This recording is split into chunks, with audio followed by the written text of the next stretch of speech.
সবচেয়ে বড় ইবাদত গুজার হওয়ার রহস্য নফল আমল করার মধ্যে নয়, সবচাইতে বড় ইবাদত গুজার হওয়ার সবচেয়ে বড় মুত্তাকি হওয়ার রহস্য হলো হারাম কাজ ছাড়ার মধ্যে, বর্জন করার মধ্যে। হারাম থেকে বেঁচে থাকবেন কিভাবে? বুদ্ধি কি? পরামর্শ কি? উপায়টা কি? উপায় নাম্বার 1, কোনটা আল্লাহ তাআলা হারাম করেছেন, নিষেধ করেছেন সে সম্পর্কে জেনে আপনার মধ্যে সেগুলোর কোনটা কোনটা আছে পারলে একটু একটা ডায়েরিতে নোট করে ফেলেন এবং প্রায় দিন ওইটা উল্টে একবার করে একটু দেখেন। দেখলে আপনার ভিতরে বিবেচনা বোধ আসবে, জাগ্রত হবে, আপনার ভিতরে চেতনা জাগবে যে আমি হারাম, এতগুলো হারাম আমি বয়ে বেড়াচ্ছি, আমার মধ্যে আছে। আপনার মধ্যে ভালো হওয়ার তাগাদা ফিল হবে। ভাইরা আমার, একসময় মানুষকে ভালো হতে হয়। আমরা কবরমুখী জীবনে এগিয়ে যাচ্ছি, প্রতিদিন কবরের দিকে আমাদের একটা দিন চলে যাচ্ছে, একটা কদম আগায় যাচ্ছে। কখন মালাকুল মউত হাজির হবে আমরা জানি না। নিজেদেরকে সংশোধন করতে হবে কি হবে না ভাই? ইয়াউমা লা ইয়ানফাউ মালুন ওয়ালা বানুন ইল্লা মান আতাল্লাহ বিকলবিন সালিম। এই টাকা পয়সা, সহায় সম্পদ, পরিবার পরিজন যেগুলো সারাদিন মত্ত, এর কোনোটা কাজে আসবে না ভাই। অন্তরটাকে পরিচ্ছন্ন করে, পবিত্র করে এটা নিয়ে যদি যেতে পারেন তাহলে এটা আল্লাহর কাছে কাজে দিবে। আল্লাহ বলবেন তোমাকে একটা পরিচ্ছন্ন অন্তর দিয়ে পাঠাইছিলাম, সেখানে গুনাহ দিয়ে এটাকে কালো করে নিয়ে আসছো, এজন্য শাস্তি হবে। এজন্য ভাইরা, হারাম থেকে বাঁচার জন্য, গুনাহ থেকে বাঁচার জন্য তালিকা করতে হবে। তালিকা করে ওইটা মাঝে মধ্যে দেখবেন। শুধু দেখলেই আপনার ভিতরে এক ধরনের বিবেচনা তৈরি হবে যে আমার এগুলো থেকে বাঁচা দরকার। নাম্বার 2, দ্বিতীয় করণীয় হলো হারাম থেকে বাঁচার জন্য হারাম কাজগুলোর যে ক্ষতিকর দিক দুনিয়াতে এবং আখিরাতে। আমরা মুখে বলি হারামে আরাম নাই, অথচ খুব আরামের সাথে হারাম কাজ করি। ঠিক না বেঠিক? হারামে আরাম আছে? নাই।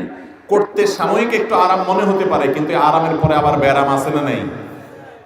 আপনি চোখ দিয়ে কোনো একজন সুন্দরী নারীকে দেখলেন, কোনো একজন অশ্লীল বেপর্দা নারী, তাকে আপনি ফেসবুকে, ইউটিউবে, ছবিতে, ভিডিওতে, নাটক দেখার নাম করে, সিনেমা দেখার নাম করে, অ্যাডভার্টাইজ দেখার নাম করে, পত্রিকা দেখার নাম করে আপনি দেখলেন।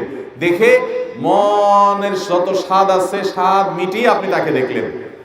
দেখে আপনি স্বাদ পাবেন, ঠিক আছে, কিন্তু এই নগদ স্বাদের পর যখন আপনি হাতের নাগালে পেলেন না তাকে, তখন আপনার মধ্যে অস্থিরতা কাজ করবে কি করবে না বলেন? মনের মধ্যে অশান্তি আসবে কি আসবে না? প্রতিটা হারাম কাজ মানুষকে সাময়িক আনন্দ দিলেও স্থায়ীভাবে তাকে বিষাদের মধ্যে ফেলে দেয়। এই জন্য হারাম কাজগুলোর ক্ষতিকর দিকগুলো নিয়ে গবেষণা করবেন, স্টাডি করবেন, এবং সেগুলো যত বেশি স্টাডি করবেন হারাম থেকে বাঁচার তাগাদা আপনার ভিতরে তৈরি হবে। নাম্বার 3, হারাম থেকে বাঁচার জন্য আপনি আল্লাহ রাব্বুল আলামিনের কাছে পানাহ চাইবেন। আল্লাহ, আপনি আমাকে তাকওয়া নসিব করেন। আল্লাহ, আপনি আমাকে গুনাহ থেকে বাঁচার তৌফিক দান করেন। আল্লাহুম্মা আতি নাফসি তাকওয়াহা ওয়া যাক্কিহা ওয়া আনতা খায়রু মান যাক্কাহা আনতা ওয়ালিয়ুহা ওয়া মাওলাহা।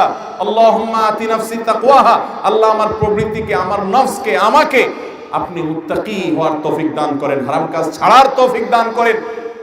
ওয়া যাক্কিহা ওয়া আনতা খায়রু মান যাক্কাহা, আমাকে আপনি পরিশুদ্ধ করে দেন, আমাকে আপনি পবিত্র করে দেন গুনাহ থেকে। আল্লাহর কাছে পানাহ চান।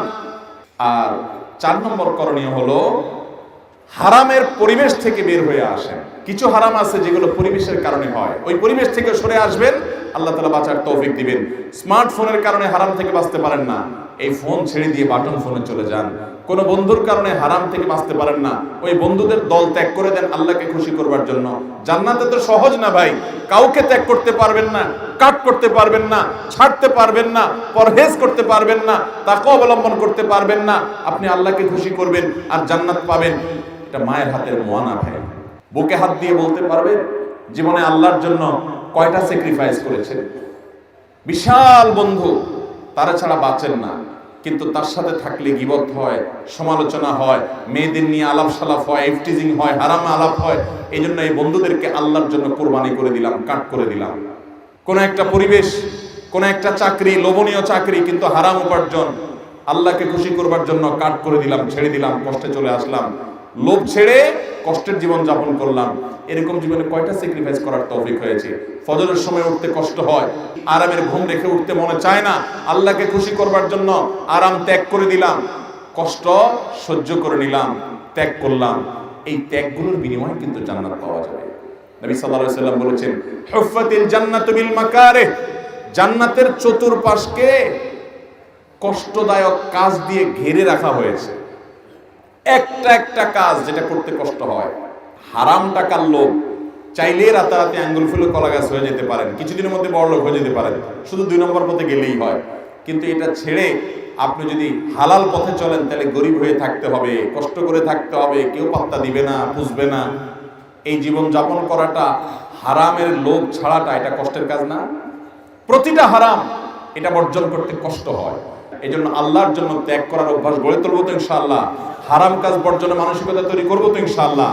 আরশ আজিমের মালিক জাহান্নাম থেকে বাঁচার জন্য তাকওয়া অবলম্বন করা, হারাম কাজ বর্জন করার মতো ঈমানি শক্তি আমাদের সকলকে দান করুন। তাহলে ভাইরা আমার, সবচেয়ে বড় মুত্তাকি হওয়া, সবচেয়ে বড় ইবাদত গুজার হওয়ার রহস্য নফল আমল করার মধ্যে নয়, জিকির আজকার নফল করার মধ্যে নয়, নফল দান সদকা করার মধ্যে নয়। সবচাইতে বড় ইবাদত গুজার হওয়ার, সবচেয়ে বড় মুত্তাকি হওয়ার রহস্য হলো হারাম কাজ ছাড়ার মধ্যে, বর্জন করার মধ্যে। চেষ্টা করবো তো ইনশাআল্লাহ। আল্লাহ রাব্বুল আলামিন আমাদের সবাইকে সব ধরনের হারাম কাজ বর্জন করার তৌফিক দান করুন। জাযাক